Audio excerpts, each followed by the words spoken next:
This is Viterbi Voices, your chance to hear stories about research, classes, student life, and more. Directly from our students, faculty, and other members of our engineering community.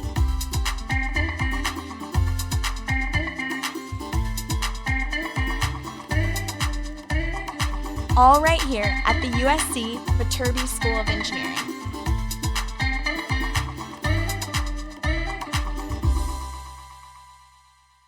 Welcome back into Viterbi Voices. I am one of your co-hosts. My name is Paul Ledesma, Director of Undergraduate Admission here at the USC Viterbi School of Engineering.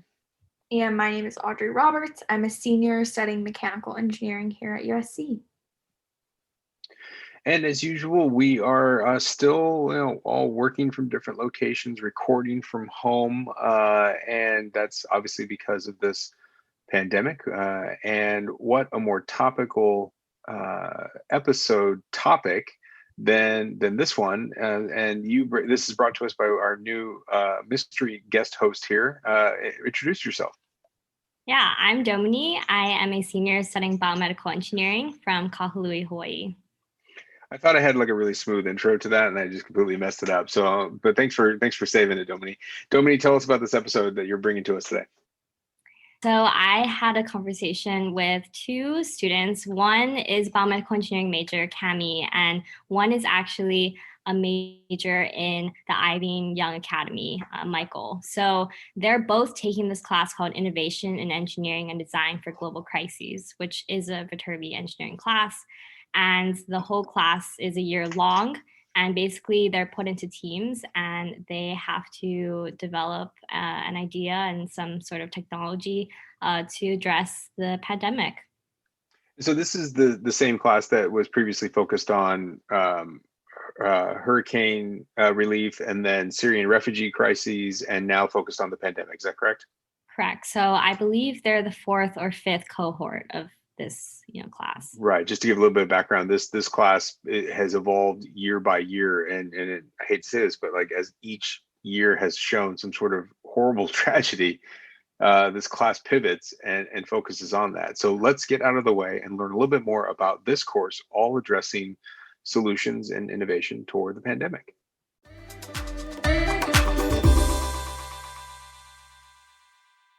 Welcome to the Viterbi Voices podcast, Cami and Michael. Is this both of your first time on the podcast? Yep, first time. Wow. First time. Well, this should be very exciting. Today we are going to be talking about a course that both of you are taking called Innovation in Engineering and Design for Global Crises. I guess the course code, I'll just mention it, is CE 486. So let's first start off by introducing yourselves. So name, year, major, and hometown. Sweet. So I'm Cami. I'm in Viterbi. I'm biomedical engineering, and I have a mechanical emphasis. I'm a senior, so going into our last semester, which is crazy. And I'm originally from Chicago. Sweet. And my name's Michael. I am a senior as well. I'm studying Design, Business, and Technology in the Ivy and Young Academy at USC, and I am originally from Detroit, Michigan. Awesome. So we have a Viterbi student and we have a Ivy and Young Academy student. Michael, really quickly, do you want to just tell us what your academy is about? It's relatively new, right, at USC? Yes, exactly. So I'm the fourth class. I'll be graduating as the fourth class ever for the Ivy and Young School. If you're interested in design, business, technology, and any form of design, whether that's product, graphic, 3D, if you're interested in entrepreneurship and starting a business or a nonprofit, something in that world or that space, and if you're interested also in app development, web development, back-end coding, the academy is for all different types of personalities and people. You really just need to everyone brings their own passion and interests to the table there. And it's super small. It's like 30 to 35 students in each grade. So you get really amazing one-on-one instruction with your teachers. You really know your teachers well. And I went to a small high school, so it was nice to have that feeling coming into school. at USC, like a big school like USC. So, and you get, freshman, sophomore year, you get to take all these amazing courses in design and business and tech that really gives you that base. And then junior, senior year, you're actually taking those skills, putting them into practice and working with real clients as design consultants, for some semesters. And then your senior year, you're completing your GX capstone, which you're starting a business with team members, or some teams are solo on any problem that you want to solve. And you can take that as far as you want to go. And some really exciting projects have come out of that class. So it's a new kind of program, but I believe that like education in general is gonna shift or should shift towards similar models like that. And I think CE 486 is a really cool example of a class, just like a class that did that. That's what brought my interest there. So yeah, I think what's awesome is, Cami's biomedical engineering and you're doing something a little different, but you both came together and took this course. So let's talk about this course, CE 486. Tell me about it. What is it? What is the purpose? Oh, wow. This class is it's amazing. It's Oh, and just to be clear, this is a Viterbi class, right? It's housed in Viterbi, right? Yeah. It's like housed in the Department of Civil Engineering. Okay. It is really hard to explain, I would say, because it's such a unique class in the best way.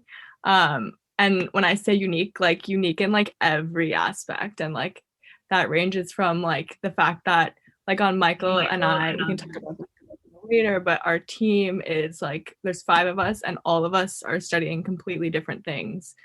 Which like in classes that I typically take in Viterbi, it's mostly just Viterbi students. So that's been a really cool experience.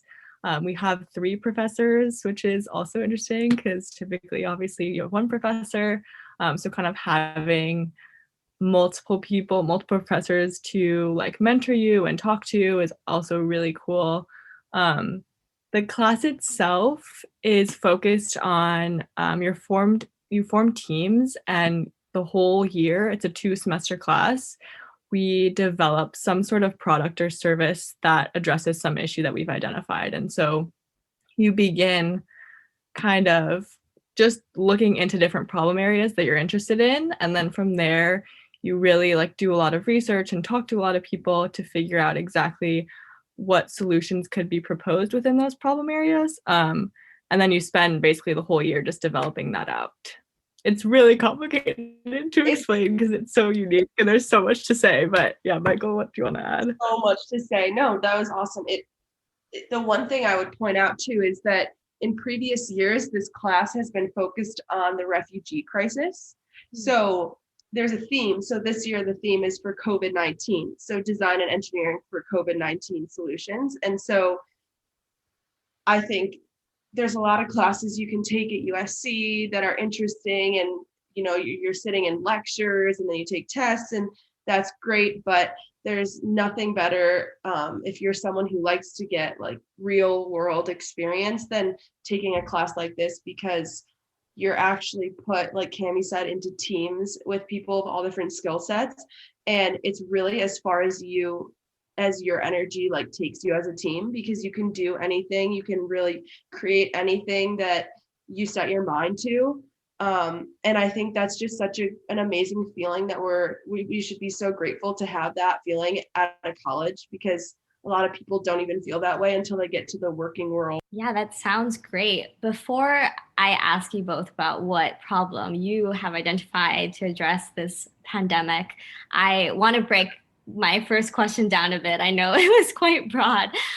So tell me, when do you meet for this class? Like, is it once a week? And also, are you going to class and just working with your teams? Or is there another component where there's a lecture? Do you learn, the design process or something? Can you talk about a little bit more specifically what you're going to class for? I'm excited to answer this question because the class goes in phases a little. So in the beginning, like Cami said, we didn't know who our teams were in the beginning. So it meets once a week on Mondays. on the syllabus or on the online, it says 6:30 to 9:20, but 6:30 to 10, I'll tell you right now. And it's the best 3.5 hours you'll spend. But in the beginning, we're getting these, we started off first class by being given 0 syllabus. It was a manifesto with like grade or lives, not grades, being the first sentence like on it, I think, or there were a few other things.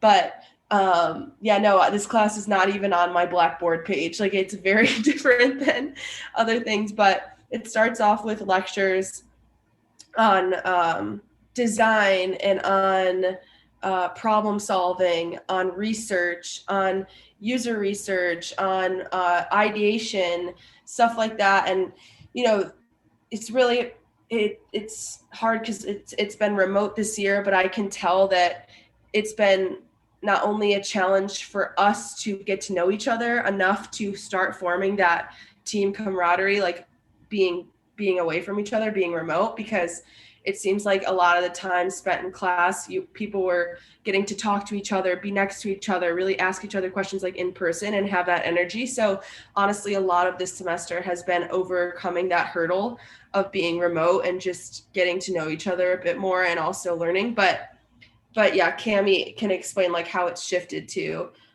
more meeting in groups. But it definitely started, we didn't know who our groups were until about a month into the class.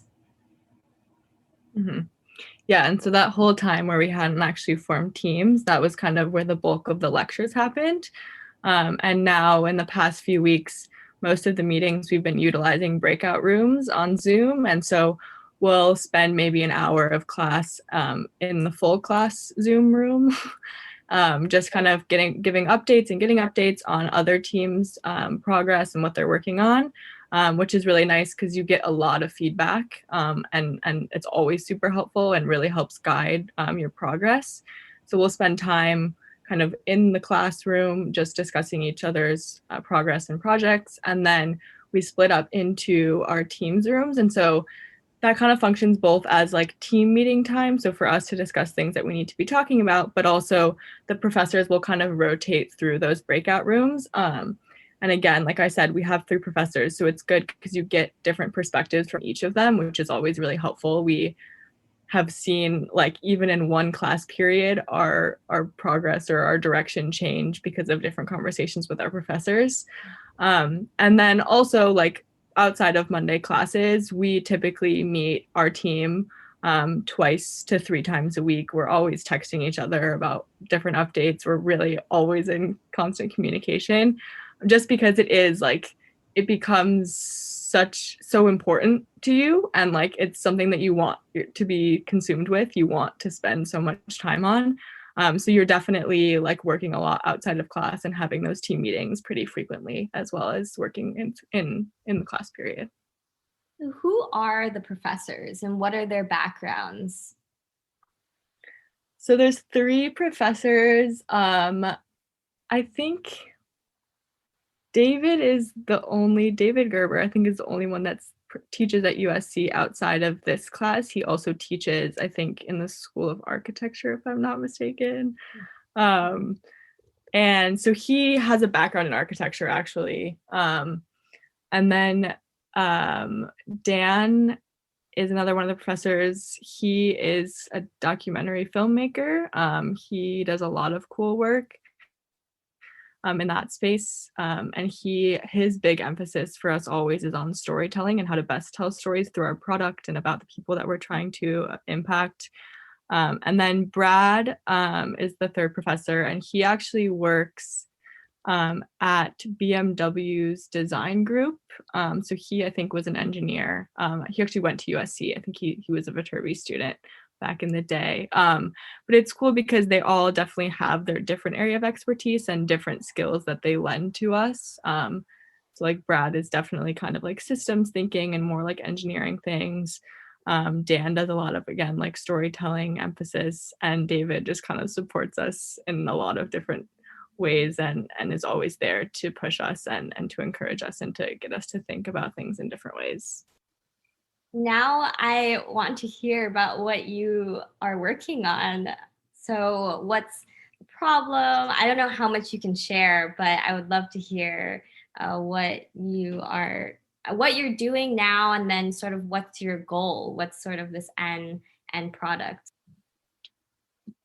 Go for it. Okay, so when we were brainstorming, our team was specifically interested in the food waste space, which brought us to, obviously, the first thing you need to do when you are interested in a problem is talk to people, talk to users who are experiencing it, and looking into. Cami came up with the idea to talk to local organic smaller farms in the Los Angeles area, and through those conversations, we found that they were making a lot of food donations, to prevent excess food from being wasted at their farm. Local organic farms particularly have some of them have different levels of food waste and or food donations that they can even make. And so when we were researching that, we were always also looking at other spaces, but that remained our favorite group of people to work with, just because we had really amazing conversations and we were really understanding what their process during COVID was going through. And if you're familiar with community supported agriculture, a lot of farms during COVID have had to step up and create a digital way to have people place orders for community supported agriculture boxes, meaning it's basically the farm puts together once a week produce into a box, different kinds of vegetables and fruits and whatever they have in season. And one of the things that COVID created was this space for digital orders for farms to create an opportunity to get orders out, like on their website, and to drop them off. And a lot of people stopped going to farmers markets for a while because there obviously were safety reasons. We're worried about leaving the house and stuff like that. So there's been a lot of fluctuation in desire for organic produce. One of the best pivots I think we made as a team, probably a couple weeks ago, was at first we were looking into trying to create a really awesome digital platform for farmers to use to have consumers place orders for boxes, because there hadn't been the perfect platform for them to do so. But our teachers were amazing about reminding us and asking us, like, who do you really want to help? And I think when we were asked that question, that was when we really we started making decisions as a team, which was pretty difficult because we were finding all of this super fascinating, but we needed to really nail down who we wanted to help. And being that, some of us were in LA, we started looking at schools around the Los Angeles area and the USC family of schools specifically. And we were looking at basically at food insecure families that during COVID had either become food insecure or transitioned into needing to visit food pantries and food banks around the area. And we were like, okay, we want to help. We really want to help get food to these people. Okay, but how can we involve the local organic farm still? Well, there's a lot of disconnect in the education on how important local organic produce is, and specifically in food deserts in Los Angeles, one being in South Central. The access to this local organic produce is not as accessible to many people, specifically those who are food insecure and living in those deserts. And we were like, okay, so how can we really connect those two together and figure out a solution that would bring the food not only this like healthy food and nutritious food, but make it go to the right people who need it the most through donations. So to be honest, this is the phase that our team is in right now, is going through that first test. So building donations up from people is our next step, and purchasing CSA boxes and getting them to those families in need is by the final, or by November when we present. We want to have gotten that done, and potentially next semester build a platform that would connect orders made by people who would go to the website and say, I want to donate this much money a week, or I want to make a one-time donation. That money would go to the farm to purchase CSA boxes, and our volunteers on the platform would basically donate time to pick up the CSA box and drop it off to families in need around the Los Angeles area. And the way that that all happens is something we're still working on. But I think as we work with the farm, an individual farm, and we work with whether that's a pantry or a school or someone that connects us to those who are in need and who are food insecure and looking for produce like this, or who would appreciate it the most in the COVID times right now. That is our goal by November. So I'm sorry for this long answer, but honestly, last night was like a class where we figured all of this out and like our goal and plan for now. So that's our team's plan for the next couple weeks, and then hopefully building out the digital platform next semester.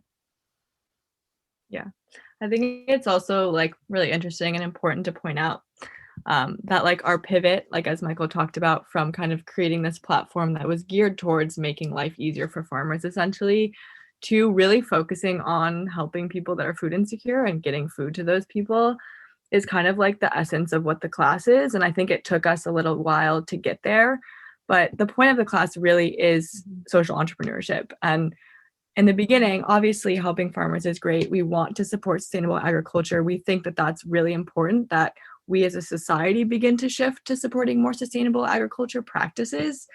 But we kind of came to a point where it's like, how can we help the most people and like very quickly? How can we get something that's up and running? It doesn't need to be perfect, but how can we, like Michael's saying, our goal in the next 3 weeks is to deliver 10 boxes of produce to families in need.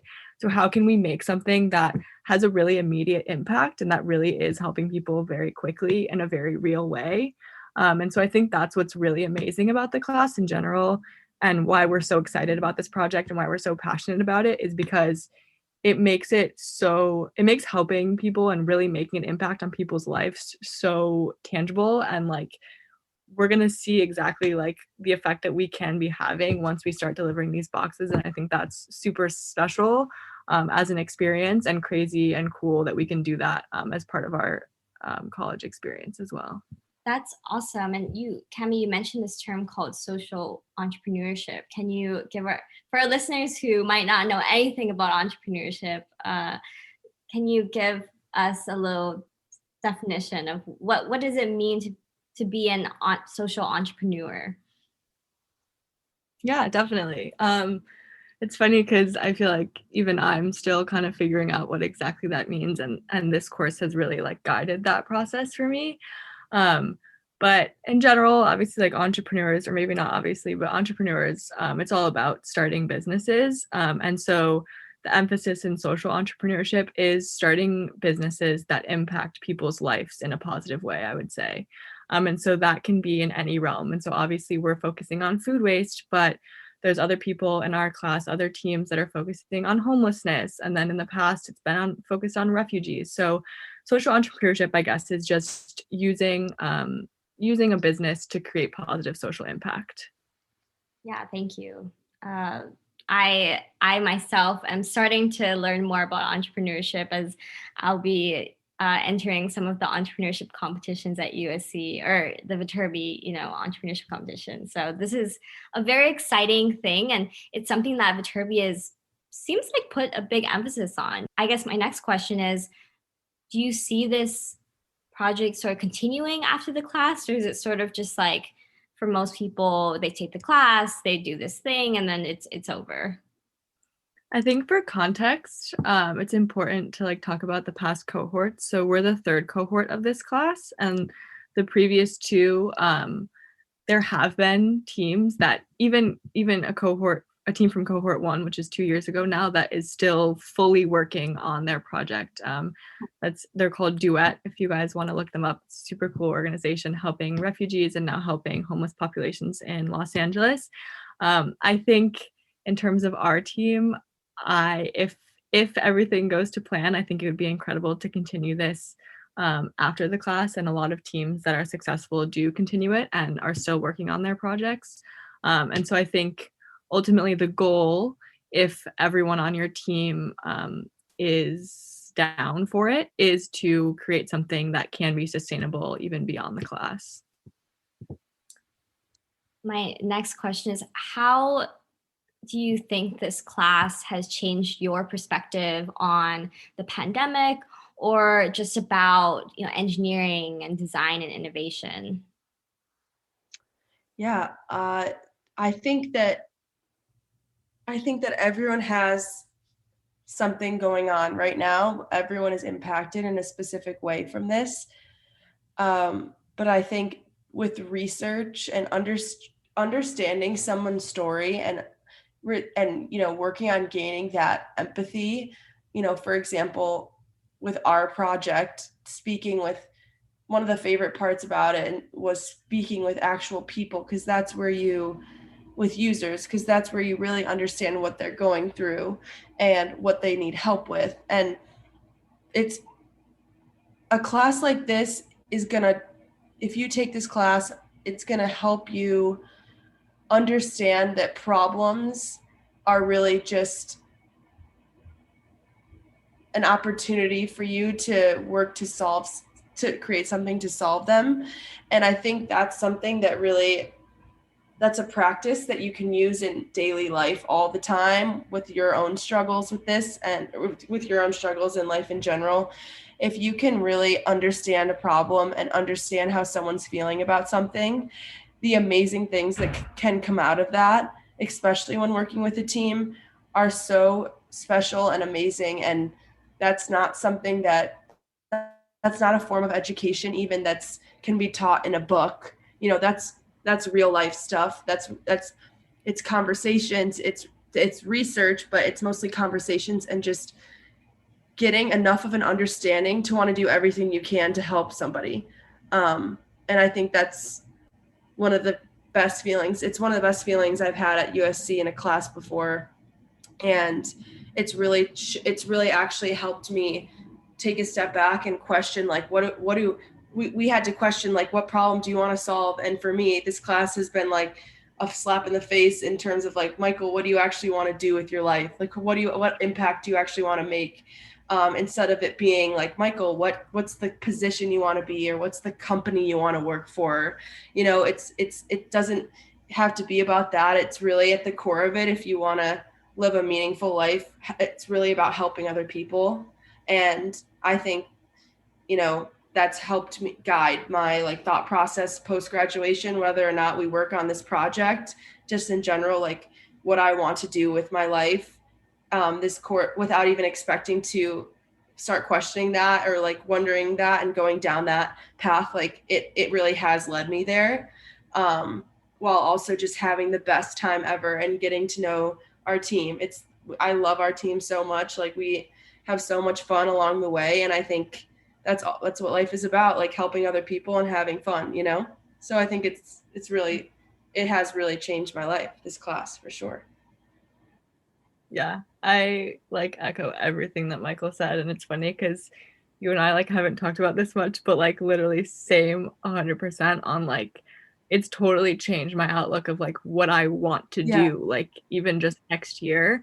And I think if we're being totally honest here, I definitely for a long time wanted to graduate and have a job that was making good money. That was a goal I set for myself. And I think that this course has totally changed that perspective and has made me want to do something that matters, basically. And it's shown me that you can do something that matters, and all it really takes is being passionate about it and putting the time and work in, and having an awesome team is obviously super important to that. But yeah, I just wanted to echo that because I think that's so true, and that has been a phenomenal part of this class.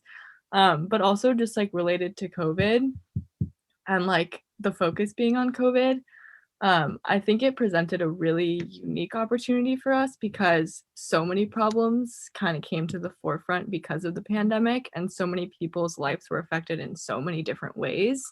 And so to kind of like look at all of those, and obviously a lot of us at USC are really fortunate to have like stable home environments and like financial situations. And obviously that's not true for everyone at USC, but like I think the majority of our team is like that. So to kind of really like try to understand the difficulties that people face day to day that really affects their ability to like live a simple or easy life, that a lot of us don't think about, like access to food. Like I think no one on our team really thinks about not having access to food. It's just something that we take for granted.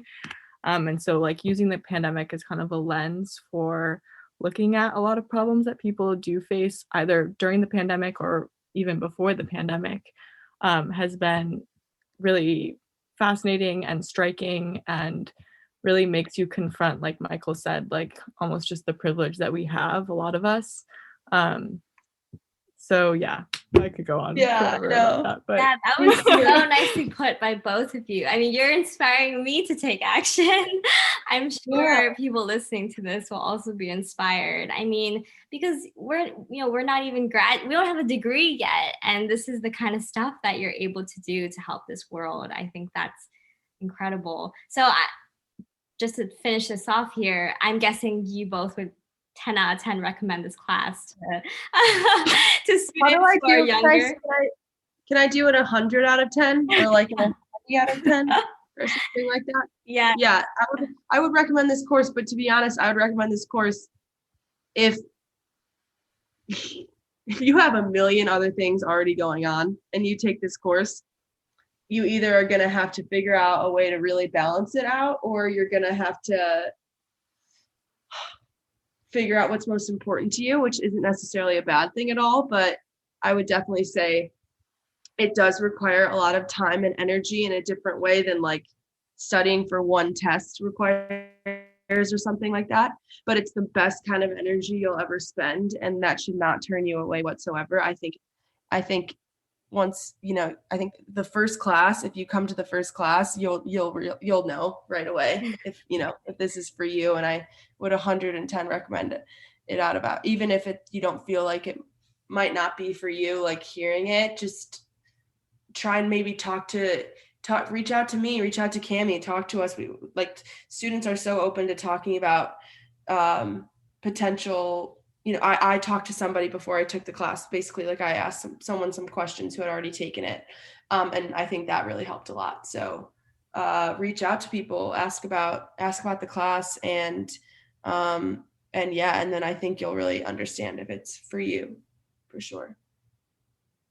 Yeah, I would definitely recommend it. And more than that, like, I feel like obviously you can tell by this conversation that like the class really is about like making an impact on people's lives. And I think it's important, like, obviously we have the class and we have access to our professors, and that has really pushed us to develop this as quickly as we have. Like, we've come a really long way in just like 10 weeks, or even less than that. We formed teams like, I don't know, 6 or 7 weeks ago.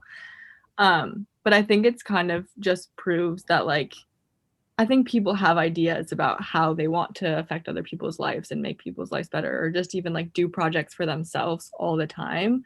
And I think a lot of people don't pursue them because, I mean, a variety of reasons, time, or thinking that it won't be successful or whatever.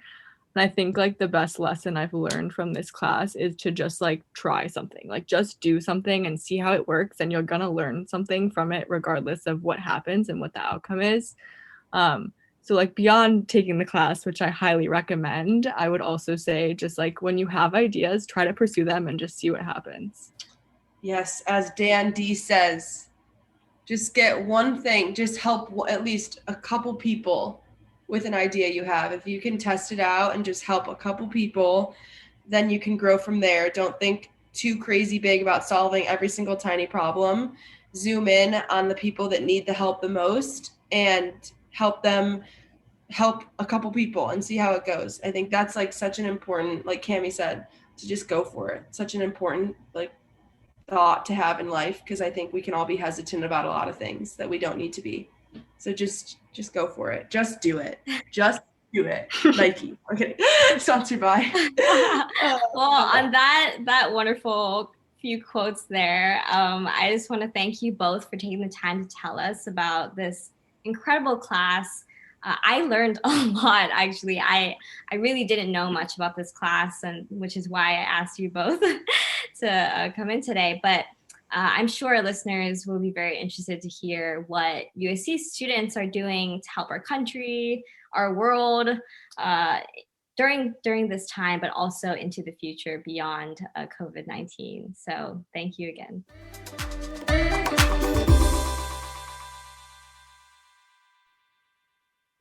Awesome. And thanks so much for joining us again on the podcast with this episode, Dominie.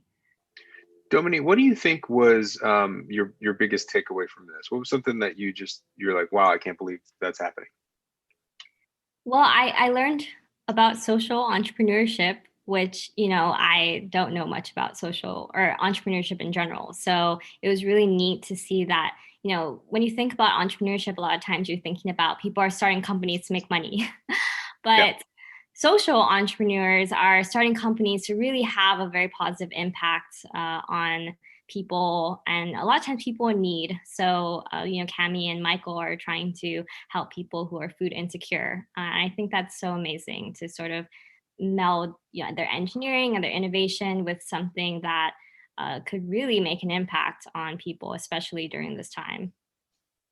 Yeah, this obviously the pandemic is affecting everyone, but mostly it's affecting the underserved in the hardest hit ways: food insecurity, education, shelter, work.